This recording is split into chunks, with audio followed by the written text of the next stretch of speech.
So I started doing makeup. This was 2009.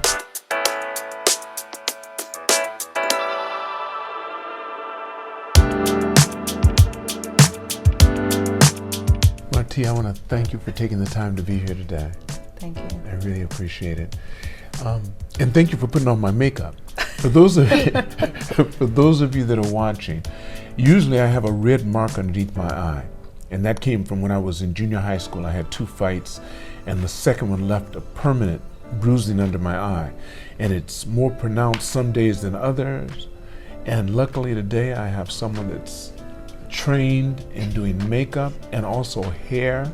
She does everything. So without any further ado, Martiya, thank you again for being here. Thank you. And I want to start off with, where were you born? So I am from Flint, Michigan. Okay. Yes, so I know a lot of people know about Flint because of the water crisis, you know. But are you from that area? Yes, yes. So I have been gone for years before everything, came about. But Right. yes, but I'm born and raised in Flint, Michigan. So you know people that have been affected by it? Oh yes, I have family that are still there, that still live there to this day. Yeah. And what kind of effects are they having as a result of the water condition? So not everyone got sick. So what happened was we had, our water, we were getting it from Detroit, getting it from the water system there, in turn the Great Lakes, right? And we had it where officials said, oh, well, it'll be cheaper to switch the water source to the Flint River. The Flint River has been contaminated for years with, waste, bodies, all types of stuff. It's a dump site. It had been a dump site for years. But they switched the water source to there. In turn, all of the chemicals, everything that's in that water, it started to leach out lead and toxic chemicals from the pipes of people's houses. And so a lot of people ended with like Legionnaire's disease. And that is how we had people dying, people getting sick. Since then there has been, water drives, there has been filters, install this filter, there has been full-blown digging up the pipes, replacing the pipes for a lot of city blocks and businesses. But in Flint, we do have a lot of, I guess you can call it blight. A lot of, there's lots of dilapidated houses, lots of houses that have been vacant for years.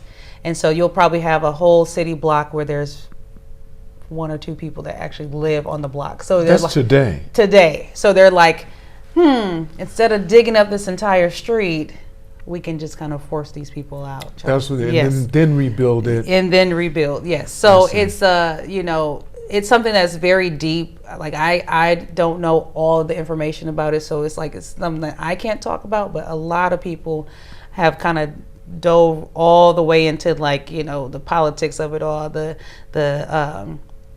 controversy of it all, because it's like pretty much this is an environmental issue, yes, but it was brought on by politicians, yes, greed, yes, and it affected a lot of people. So we had a lot of people leave Flint at that time. And so now you have the population at less than 100,000 people are there. Yeah. What was it like for you growing up there? Because you spent all your life there, right? Yes, until I turned 18, and then I moved away, got married and moved away. But I loved it. I had a great childhood. Okay. I'm not going to say it was completely safe because I'm still living in Flint, Michigan. But not all Flint, Michigan is like the hood. Okay. Not all Flint, Michigan is inherently dangerous. So you have nice areas, you have bad areas, as with any city, especially in America, right? Right. Was your school predominantly black too? So I lived in Flint, Michigan. I lived on the north side of Flint, Michigan. Literally directly across the street from us was an elementary school. It was called Murrow Elementary.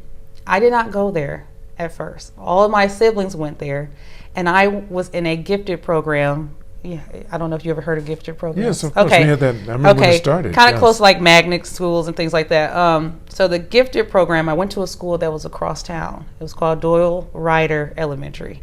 So that school, all the schools pretty much were predominantly black. Right. But we did have a mixture of children from all over, right? So I went to that school most of my entire elementary career. And you say you have siblings, so you're the youngest? No. I have a younger sister. All right. And then so you're the oldest? No. All right, okay. I'm like, so I have an older brother, older sister, another brother, myself, and then my sister. 5 of you? Mm-hmm. Same mom and dad? Yes. Mm-hmm. My parents were married for 18 years. Yeah. Yeah. And are they still together? No, they're divorced. Yeah. Okay. So everybody's divorced and remarried, living their lives. How old were you when they divorced? I was 14. Yeah. Okay, so they waited till everybody got into their teens. They tried. They tried. The Yeah. last one didn't make it. No. Okay. Yeah. But it was a great upbringing. You know, barbecues and Christmases were great. My mom was a beautician. My dad worked for General Motors. Okay. So you know, we were fine. Yeah. Oh, nice little unit. You know. So. Right. So what kind of child were you? Were you more sports minded or were you more academic? You were gifted, so you must have been pretty academic. I was everything. Okay, tell me. Like Whitney Houston. No. I'm every woman. I quote that to this day. But yeah, I was a very bright kid. I loved to read, you know, loved to write stories. Very, very, very creative and imaginative. I used my imagination. What do you think started that? Do you think that you had any stimuli? Was it mom, dad, or your brothers, sisters? I would say, yeah, both parents, they were very adamant with us learning, like all about education. So it would be summer days where, yes, I can go play, but I have to write, you know, 5 sentences of 50 words in the dictionary. Outside of the school? Yes, before I go outside. You know, they... Same with your brothers and sisters? They did all of it the same way? No. Why did they pick you? I think they encouraged it because I liked it. Okay. So like, oh yeah, keep doing that, you know. So I had a great vocabulary when I was younger, you know, but a great vocabulary. I love to read, I love to write, I love to draw, like all creative forms. Yeah, that was like my life. You're still drawing. Yes. And you're still creating. Yes. You're doing the hair and faces. Yes. So tell me this. So when you were young, you said you liked to draw, you liked to read. What kind of books did you like? So I read like full-blown novels.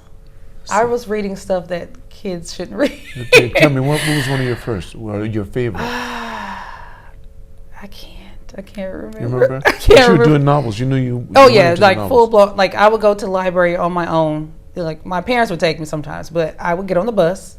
I would go to the Flint Public Library.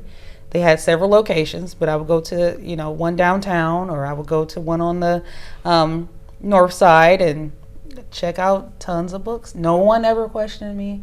The librarian never said, "Hey, you shouldn't be reading that. Hey, aren't you like 11?" You know, I would read everything. I would read everything. So what do you remember that kind of impressed you? It was not it took you away and put you somewhere else. Reading novels. So I would read some self-help books, but mostly, you know, fictional novels, right? Yes, it takes you somewhere else. It's I like movies too, right? But there's something different from someone else's visual, right? So the filmmaker or the director, right? And then your visual when you're reading the pages. So I'm one for everybody reading. Like read. My kids, I have 3 kids. I have it where, hey, I want you guys to pick up a book, grab that, read it. Do they?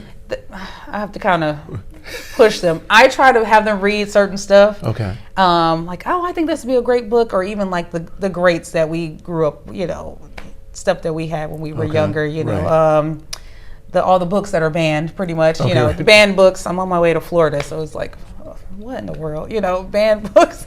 But you know, so I try to get them to read, but they do kind of do their own thing. So they're not babies anymore, so they grab their own things. But I truly loved reading because I don't know. You're still reading? Yes, but now it's like I don't really have too much time. I was just talking to a friend about that. I have a full blown, I don't want to say library, but I have a pretty stocked bookshelf, and I was like, I feel shame because there's books on there that I purchased 10 years ago that I never even opened. I have. You know, so I feel bad about it. You know, I had a book addiction for a while. You know what I tend to do? Yeah. Audiobooks. Yes. Even though it's not your voice reading them, I've always enjoyed audiobooks Yeah. because, for one thing, I wasn't very, very good at reading. They kind of passed me over. But once I got a hold of audiobooks, I was in the Air Force. That changed my whole life. Yeah. I couldn't stop, and it was self-help that I liked the most. And The first book that I read was Jonathan Livingston Seagull Oh, wow. by Richard Bach. Do you know? It's a short book. It's short, but it's all about What is it about? seagull. It's about a seagull.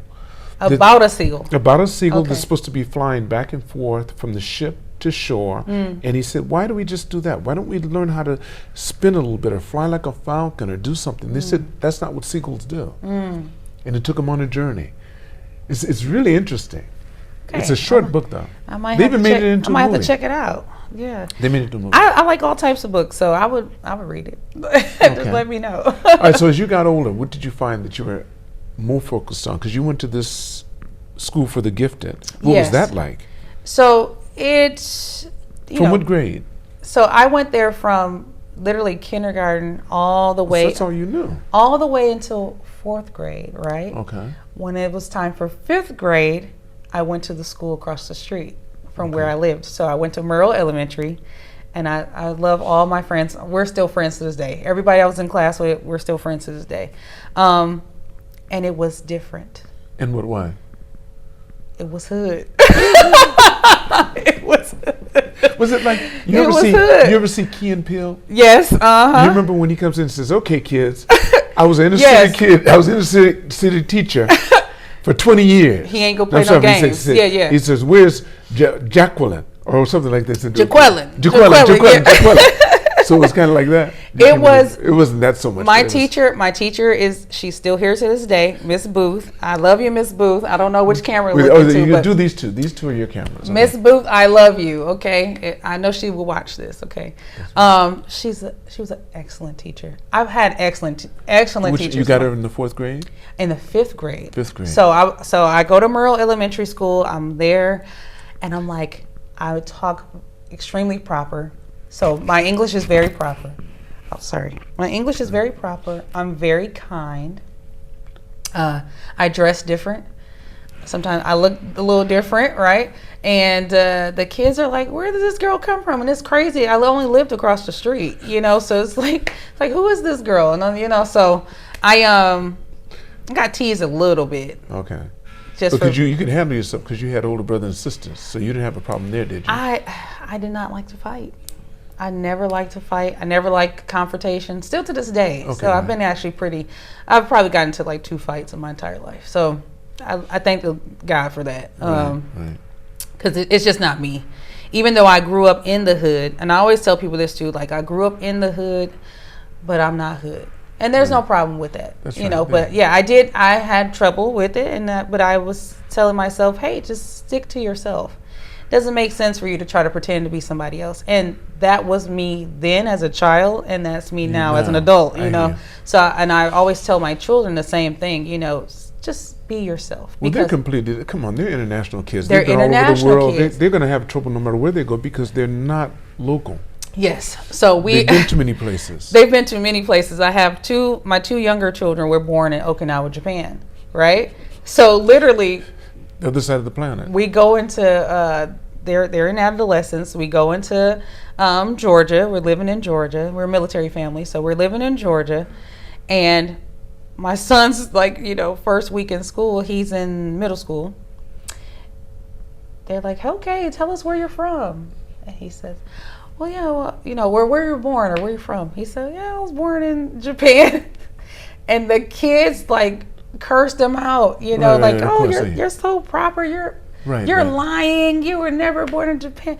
And he's like, "No, I really was born in Japan, But my kids kind of had that same instance that I had when I was in elementary. They're having that in middle school and in their first years of high school. Just a different world, if that makes sense. So it's a different world, different Yes, people. that's right. But I had to tell them, stick to yourself. Be yourself at all times. There's going to be somebody that accepts you. There's going to be somebody that's not going to try to make you change into some other person, or you don't have to pretend to be some other person. Just be yourself. It's going to be all right. It's okay if you're corny. It's okay if you're square. It's a good thing. How are your brothers and sisters with you? So we're all good. Even growing up? Yeah. I had my oldest sister. She might get upset with me, but she was kind of crazy. How many years difference between you and her? She and I are 3 years difference. That's close. My mom All of had you guys are everyone close. pretty close. So all of you grew up really tight. yes. And my parents, like, again, they worked very hard. They took care of us very well. We had a great upbringing. Even the times that we didn't have it, we barely knew that we didn't have it. You know, my parents made sure that. But we were very tight. We all, we played together. We traveled together. My sister, though, she hated all of us for a while. I think. But she's the first child. She's the first girl. So is my so brother. You have a brother above than her. Sister, yes. She's the first girl. But she, at some point of her life, she hated us. The whole house. She hated everybody. And she would say it. And she would tell you. And she would hit you, I think she was going through something, sometimes teens go through stuff. And we talk about it now. We laugh about it now. Okay, that's good. But yeah, she would literally punch you. She was crazy. But she and I are close. We're me and my sisters, we're tight now. I love them. I love everybody. There's 3 of you and 2 boys. Yes. Mm-hmm. So yeah, everyone is kind of sprinkled about. Are you the only military? Yes. My oldest brother, he has worked construction and stuff. He's kind of moves around. So he's lived in Michigan. He's lived in Dallas. He's lived in St. Thomas with my mom. My mom's in St. Thomas now. Is she from St. Thomas? No, but I have cousins that are from St. Thomas. I used to go to St. Thomas all the time. I've only been once because I'm always gone, somewhere in the world, So, but my mom has been there for a few years now. This is her, she's been there total maybe 10 years now. Okay. Yeah, back and forth. Sometimes she go to Michigan, but yeah. All right. So when you get up into high school, I know there's one thing that happened. Mm-hmm. You met your husband when you were 14. Yes. Okay, so I was young. So you guys have known each other since you were 14. Yes. Okay. Is that when he became your boyfriend? No, not. Okay, not really. Okay. Yeah. He was a senior. Well, on his way to. We're this summertime. We meet at this little. I don't know if they had things like that when you were younger, but did. A little teen dance, teen club. We used to call them sock hops because you had to wear your socks. You couldn't wear your shoes in there in the gym. You're right. Yeah, sock hop. Yeah, I know what you're talking about. Okay. Yeah, we did it. So same thing. They would have a setup. But did you guys slow dance? No. See, we slow dance. We didn't even dance, not one time. I'm saying, did they have slow dancing then? Yes. Okay, they would play. Oh, you're talking about the two of you didn't. Yes. They would play. Yeah. They would play all the jams. Right. Okay. So this is early 2000s. Okay. So 2001. All right. That this was happening. Okay. They would play all the jams, but then they would play all the the crunk music. Oh yes, I remember. So the Lil Jon, yes, the East Side Boys, yes. They would play the fighting music. So now it's time to fight, So it's Flint, So and would they fight? They would fight, and you just back. If you're not fighting, you better just back away. It would be like a mosh pit. Are you kidding me? And the teacher, there were no parents or so not at a dance. This is not sanctioned. This is not at the school. Not at school. This is outside the school. Yeah, this is at a this is a business that ran a club for teenagers. So he's there, and I walked past him. And I said, "Hey, cutie," and I just kept going. You said, "Hey, I said, "Hey, cutie," and kept going. And when I came back, I was going to the restroom with my girlfriends. Came back out, and he was still waiting right there. He's like, "Hey, can I get your number?" At the time, this is when my parents were divorcing. Oh, so you're going through a lot of stuff too. So we're going through a lot of stuff. We still have our childhood home. So I'm living in childhood home, but there's no phone. Phone's cut off now, Right. So I said, I need a phone number. So I give him my dad's girlfriend phone number. And I just didn't want to say, hey, I don't have a phone, So I gave him my dad's girlfriend number. I said, hey, call me on Saturday. I'll be there. I wasn't there. And my dad's girlfriend is like, why is there a boy calling here for you? That's so disrespectful. We're gonna laugh about that later if she watches this, but if you put that in there, but it was a mess. She was like, what is wrong with you? Why would you give a boy my phone number? Because they're just dating, course, just right. started dating. Right. Yeah. So it was like, that was her first introduction to my dad and his crazy kids, you know? Okay. So yeah, because it was a bunch of us. But yeah, so we met, and that was summertime. And then when school started, it's my freshman year, it's his senior year. And I see him in school, and we just started talking. And his senior year, he had made the decision to himself if he wanted to go to a specific school, Kettering University. I don't know if you heard of it. It's an engineering school. It's located in Flint, Michigan.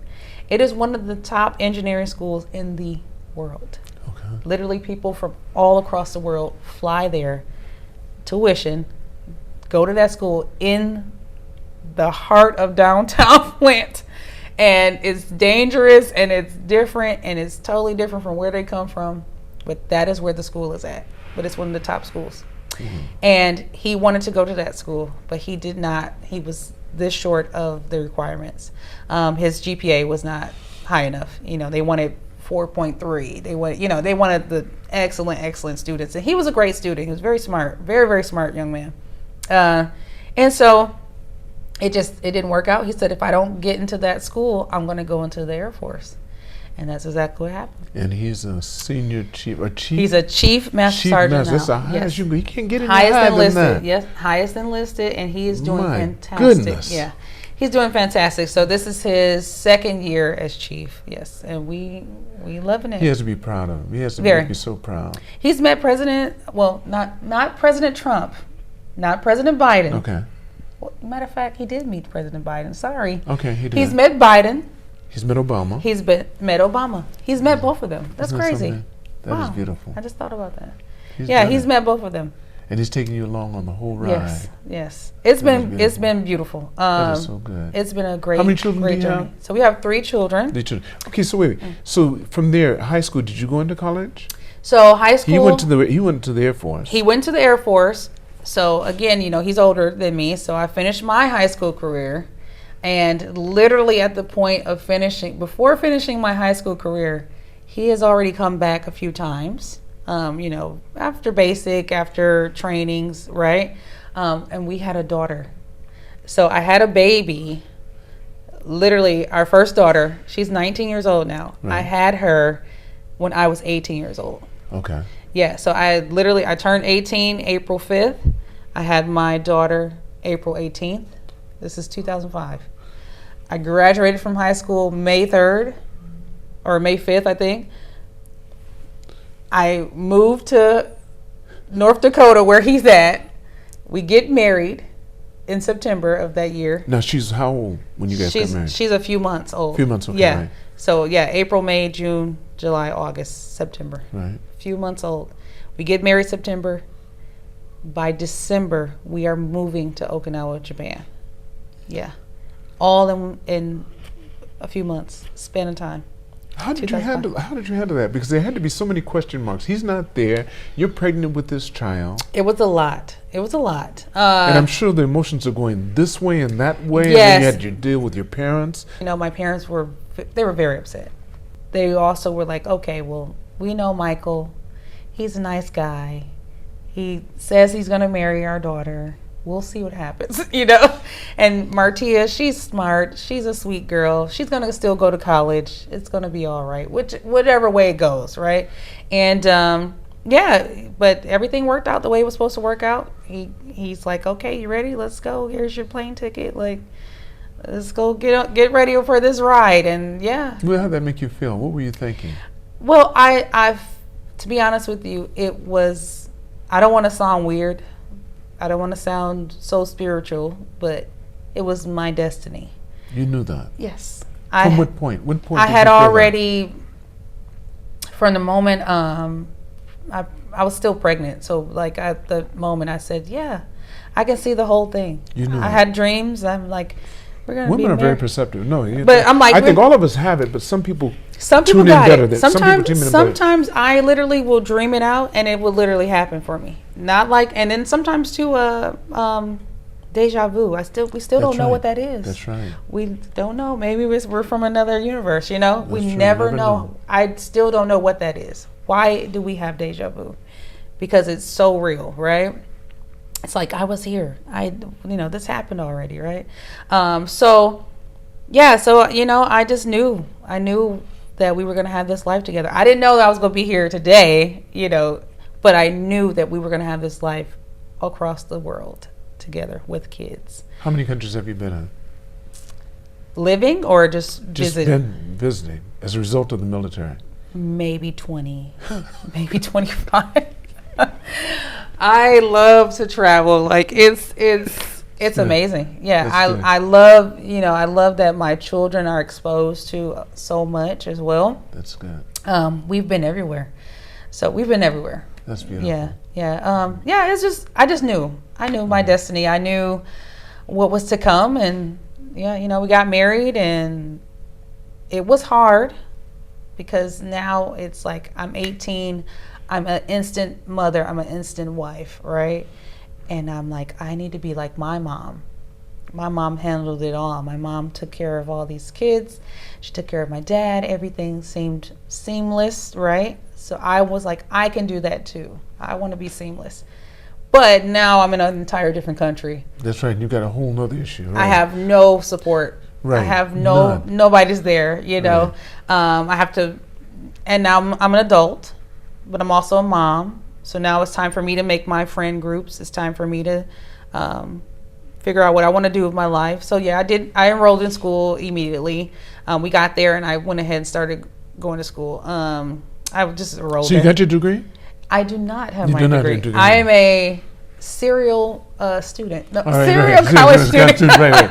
I have started and stopped so many times. I have started school and dropped out so many times, literally to get one bachelor's degree. Like I'm like, just finish already. So I have like 40 credits to go, but hopefully next year I can just handle it. But you got your cosmetic.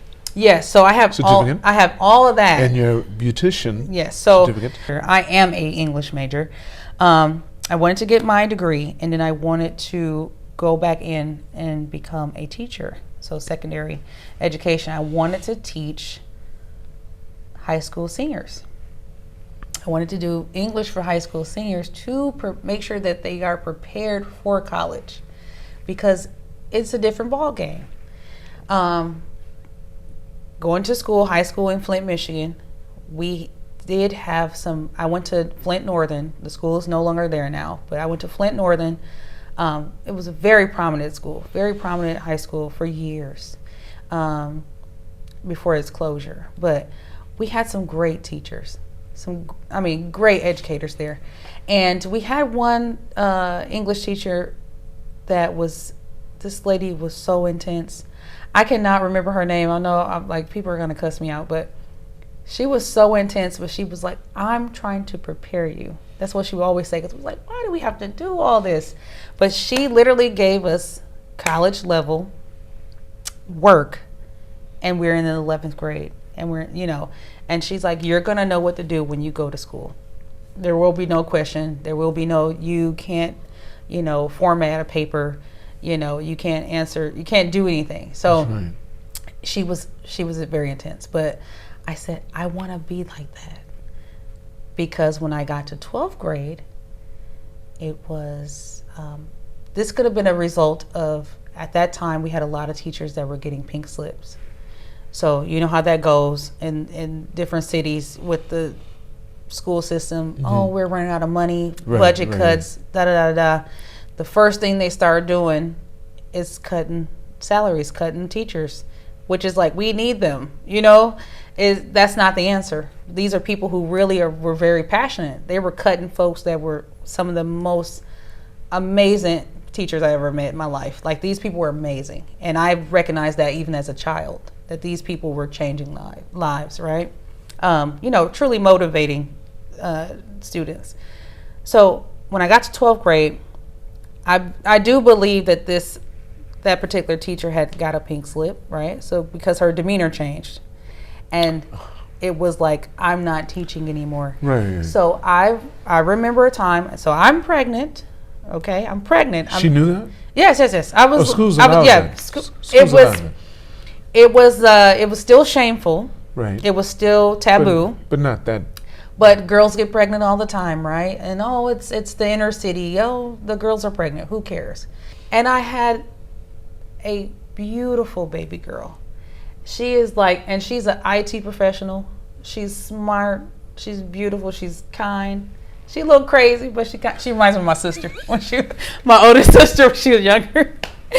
Kind of like moody, but she's awesome. When did the hair come in? Were you doing your sister's hair and stuff when you were young? No, I just when I was younger, I loved makeup. I loved beauty. I had all 17 magazine, and I had the Vogue, and I had all this stuff. I'm like, that's gonna be me, and I'm gonna do the makeup for that movie, and I'm gonna do the makeup for that star. You were thinking that when you were young? I'm gonna do the makeup, right? I won't even think about the hair. I'm gonna do the makeup. So here we are. I have my first child. I've gone to Japan. I have my second child almost immediately, and then I have my third, right? So it is now 2008. I have 3 kids. I'm like, wow, I did that pretty quick. Over in Okinawa, I did not do any beauty work. I was focused on my career, or my education career. So I'm focused on my education. And also being a mother. And being a mom. And a wife. And being a wife. Mm-hmm. My husband, he was, at the time, he works with aircraft maintenance. So very, very demanding job. So long hours, he would be gone. Sometimes he'll be gone from the country a long time, TDY. So a lot of times it was me by myself with the children. I did have help we had a church family that we went to church, and they helped me a lot. That was the way I kind of survived that whole thing. My mom came and visited a few times, but that's how I survived. Like, without the friends and folks at church, I wouldn't have made it. I would have had that sad story, if that makes sense. Where the postpartum depression, or the mom snaps, or all this crazy stuff, right? So they were there for me. Once we left from Okinawa, after 3 years. After 3 years, we moved to New Mexico, and I'm like, okay. And we are in a small, I call it a cow town, because dairy is one of the larger products out of the area.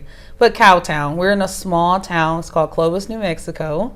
We were at Cannon Air Force Base, and it was just different, instantaneously different. You go from this beautiful beach to literally desert. In the middle of the United States, almost. Middle of the desert. Yes, and I said, okay, now it's time. I said, the kids are so young, you still can't go to school. I wanted to go to beauty college immediately. I'm like, you can't do it, because you have to be there from 8 a.m. to 5 p.m. every single day of the week. And then you have to come in on Saturdays and do like credit hours, where you're like acting as you're in there doing hair, right, or makeup, right? So I could not sign up for this yet. So I said, okay, we'll just continue working on your degree, your English degree. So I went to school. I went to a few classes. I would go to physical class at the local college there, Clovis Community. And then I did some online, so I'm just working my credits up, and handling the little kids. They're little, but they're growing. And I made some friends, and I have one friend in particular. We're still friends to this day, my best friend. She says to me, I'm like, at this time, I never had a job. I've never had an actual job in my entire life at this point.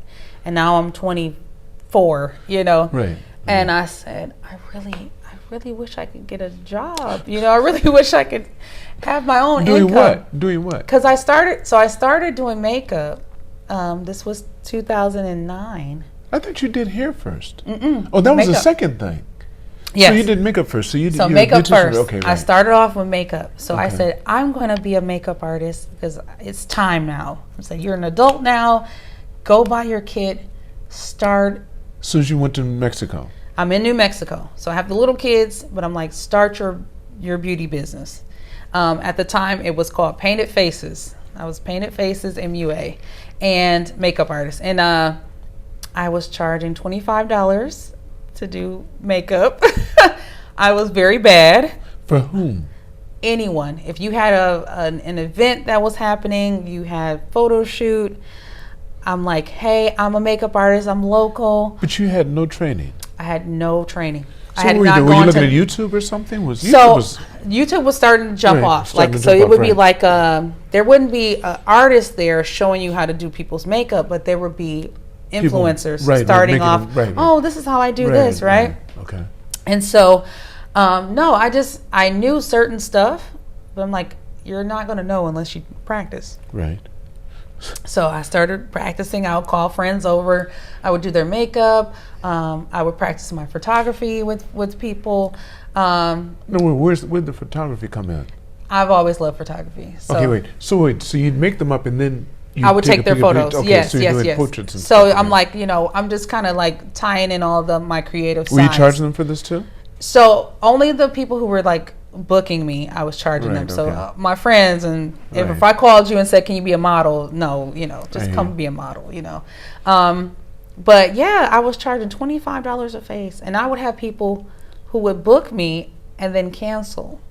Like literally, they would cancel their appointment like right before their appointment, and it was the craziest thing to me because I was so serious about it. I'm spending money just so I can come and service you. So I would actually get a babysitter. This is $25 now. I see, right. But I would have a babysitter that I'm paying $50, $60 for just so I can go and be professional and take care of a client, right? I would go to their home. This is in Clovis, New Mexico. I would drive to their home. I have a chair. I have a makeup bag. I'm very serious. I'm very, I want this to be my life, right? I just loved it. I loved it so much. And that's when I started going to classes. That's when I started making sure I would fly and go to those big brands, expos. I would go and I would have classes, classes there. I would buy the top brands. I would meet the top, world leading makeup artists. I loved it. I loved it. And I still do to this day. I love makeup. I love beauty. For men and for women, right? So I take care of men's skin, take care of women, right? But that is what I was doing for a living. It was makeup in New Mexico. And then I had it where I started having clients that would be like, oh, I need my hair done. And I'm like, well, I know a hairstylist. I had a best friend. So my best friend was a hairstylist. She did braids. And I had another friend that was a hairstylist. She had a salon in Clovis. And I would send everybody, hey, go over there and get your hair done, and I'll do the makeup. So we kind of had like a little thing going, a little team. My friend, she was like, well, I'll babysit so you can get a real job, because makeup wasn't a real job at that time, especially for me. It wasn't. Okay. I wasn't making any money. I was actually losing lots and lots of money, like losing lots and lots of money. I wasn't booked that much. And she said, I will watch the kids for you. You don't have to go pay a babysitter or a daycare, so I would watch the kids for you, and you can go get a job. And I got a job at the local mall, and I got a job with Clinique. Okay, so I love Clinique, right? I kid you not, Lance, as soon as I got that job, it wasn't 3 days later, we got orders. And now at this point, we had been in New Mexico for 5 years. And we got orders, and they're like, all right, you guys are going to England. I said, what? I said, what? Okay, I'm excited. I'm scared, but I'm excited. We're going to go to London. I'll be in London. I can really push it. I can be the best makeup artist in the land, right? And I used the money that I was making working. I only worked with Clinique for like 10 seconds. And then they said, well, we can't pay for you to go to training because you're going to be leaving us. So we're going to put you over here in the men's department, right? And I'm like, I don't know anything about men's clothing, nothing. But I was selling suits. I was selling, streetwear. I was selling, Rockaware, not Rockaware, but, Ralph Lauren, all that stuff, right? Polos and all that. And then occasionally if they needed help over in the cosmetics, I would go to cosmetics. So I loved it, right? I was happy. I had a little change. I can get whatever I wanted for my kit, right? I can feed into my kit. I can go take classes here and this and that. And I was ready. So when we got to England, I said, we're going to do this the right way. I'm about to go all the way in. And I did. I went all the way in. Meaning what? So now hair and makeup are my bread and butter. That's all I do, right? My husband's like, well, you're still not making enough money. Wait. When you say you went all in, that means you took a course. At that point, I've taken several courses. Courses on how to do hair, how to do it all. And this wasn't ethnic specific. You did everyone. Yes, everyone. So I did not want to put myself in a box, but I will say so, and this is not a dig, but I will say so for black makeup artists and black hairstylists, it's a given that we do everyone. That's right, because if you can do black hair, you can do any hair. We make sure, we just make it a point to be able to take care of anyone. It does not matter who they are. It does not matter what's going on with the skin. It doesn't matter if they have a port wine stain. Doesn't matter if they have melasma. Doesn't matter if they have acne. Doesn't matter if they're white, they're black, they're Asian. We do it all because it is a sense of, it's not that we want to be better. It's just that we want to make sure that we have opportunity, right? Because they don't come to us a lot. And this is speaking specifically for TV and film as well, right? So TV and film, I wanted to break into TV and film. And in order to do so, you have to know everything, right? But our counterparts that are of a different hue, they do not need to know everything. All they have to do is know their people. And they are booked and busy. And they are on the set and they do not know what they're doing when it comes to skin of color. Once again, you're right. Yeah. Someone outside of themselves. They do not know what they're doing when it comes to hair of texture. They don't know what they're doing.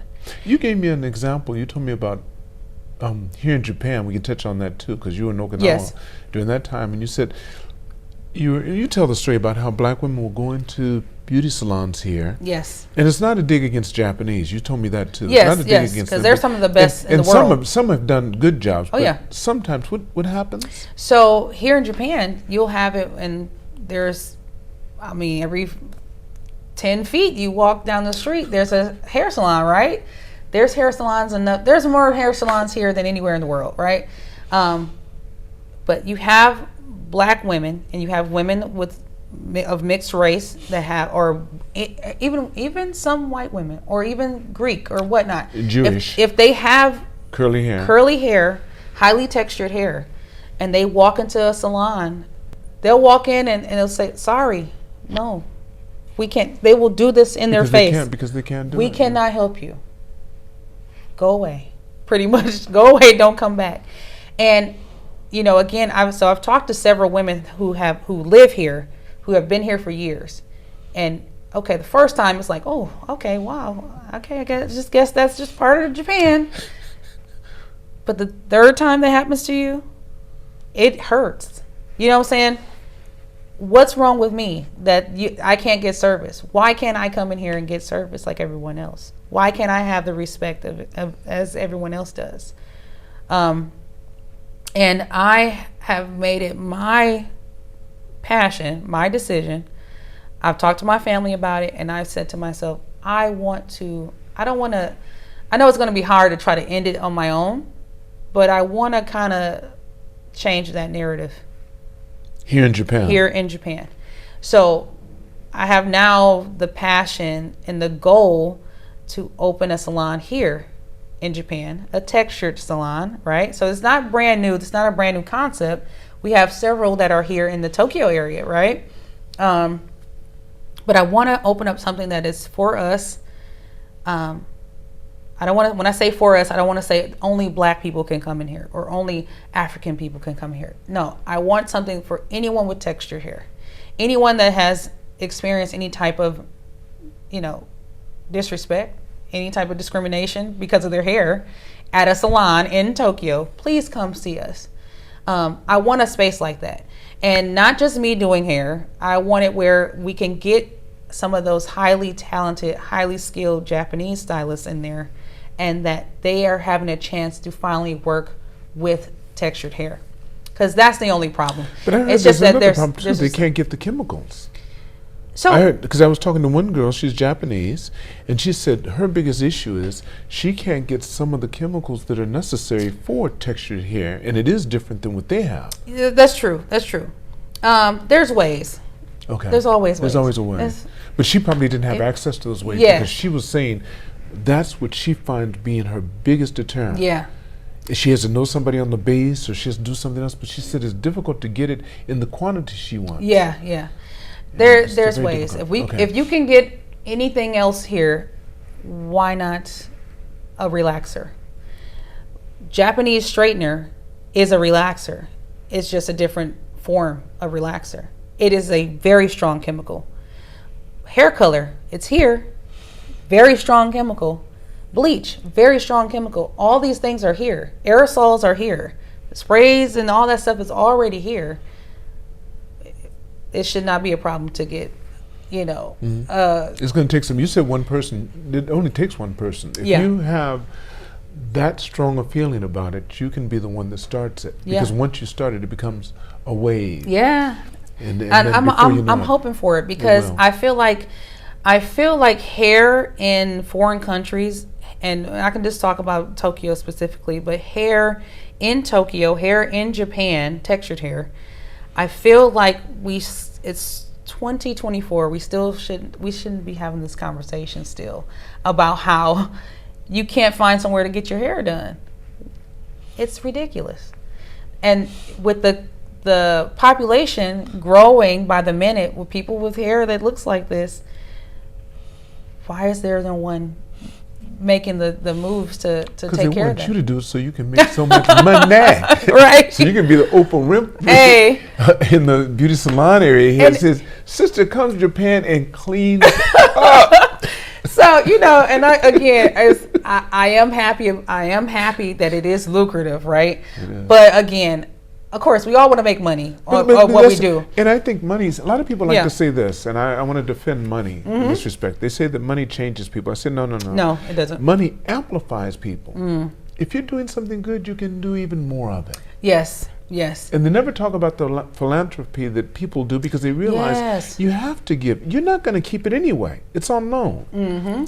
So you say, okay, I want this area to grow as well. I want this area to grow. And you end up doing a lot more when you have abundance. Yeah, no, I'm very happy because yes, hair and beauty, this industry is extremely lucrative. Here in Japan, it's, the beauty industry, just products alone, it's upwards of 30 billion. This is consumer power, consumer spending, okay? 30 billion. So it's like, this is yes, it's lucrative. I'm happy. Thank you, Lord, that I'm blessed for my talents. I've been here long enough that I was thinking that if I had invested in hair coloring, because I came here when they did to have your hair a different color than black. Yeah. No. Now, if I had gotten to that, you know how much it's so explosive. It's explosive. And now you can do blue, green, purple. Yeah, It does and not you can be matter. in corporate with it. That's right. Yeah, you can be in corporate with it here. That's right. Yeah, they're open. They're open to it. So I just wanted where, it don't got to be me. Well, yes, it does. I'm just saying. Let's make sure that the Japanese stylists But that's know what what someone to has do. to teach them. Yeah, And we you have to gotta teach them. That's what you're going to do. We have to teach them. So there are a few schools here that are open. There are some they're teaching international techniques, right? So they want it where Japanese stylists are learning techniques from all over. So they're some of the instructors are from New York City. You have some that are coming in from Los Angeles. But the problem is, yes, they're teaching, but they're still not teaching textured hair, right? So it's like, yes, they're learning how to cut on a Caucasian woman or bleaching the LA bleach vibes, she has to bleach blonde hair, right? She's coming out of the water type of hair. That's fine. Now show me on someone that has an afro. Do it on an afro. Can you cut an afro? Like a lot of times too, textured hair it's a accessory for a lot of Japanese. I try not to get offensive with it, and I try not to be offended by it, because I feel like, we do set a lot of trends, and that's just fact. And hey, and somebody can argue with me if they want to, but we set a lot of trends, whether it's streetwear, whether it's beauty, whether it's body. It doesn't matter what it is, right? Look, we said it, right? Listen, no matter what it is, look, now no one's gonna have lips like us unless you're born with them or Right. you had something done.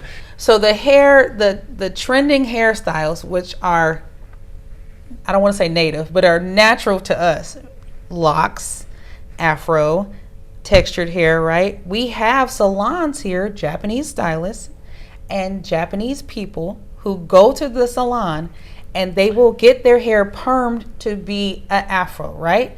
They will get their hair locked. This is the thing that actually upsets me. This is when I get upset. Is that, okay, you can do that on a Japanese person. If you can lock a Japanese person's hair, why is it that you cannot have a person that is black come into your salon that has locks? Why is it that you're not servicing them? It doesn't make sense. That's discrimination. That's when it gets offensive. That you can wear this as a costume. Now they'll say, some people say, well, it's not a costume. Some Japanese will say, I really truly do appreciate this look. I appreciate my braids. I appreciate having my hair locked. I love hip hop. I love the style. I'm respectful of it. Okay. But come on now. If you a stylist and you over here doing locks, you're a Japanese stylist and you're doing locks, and a black man comes in with some locks and he needs some maintenance and you turn him away, that's wrong. That's wrong. That's and wrong. That's happened. Oh yeah, they're making money. Like Right. Listen, they're making money. They're charging $500, $600, $1,000 to make your hair into a lock. This whole conversation with hair, it's still on fire in the United States as well. But for it to be still the same thing here, where innovation is there, where things are moving at the speed of light, why is it that we can't move ahead? Why is it that we can't have the solutions? Where are the solutions? It looks like you've got your work put out for you. Listen, you got I'm a ready. lifetime full of work. You're going to be ready to rock and roll.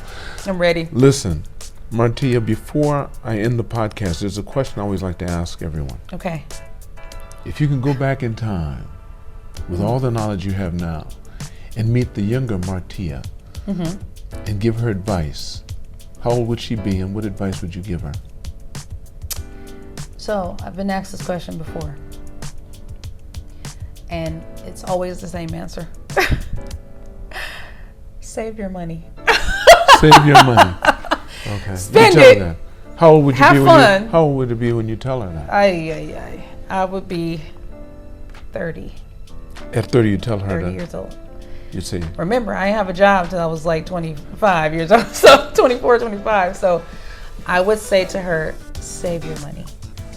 Invest. Okay, instead of save, invest. Invest wisely. Enjoy your money, but also save your money. Because when you have a nest egg, when you have funds, then the world is your oyster. You can do a lot more. As we were talking earlier, money is important. It is, Yeah. it is, it is. And then you would be a fool to say that it is not.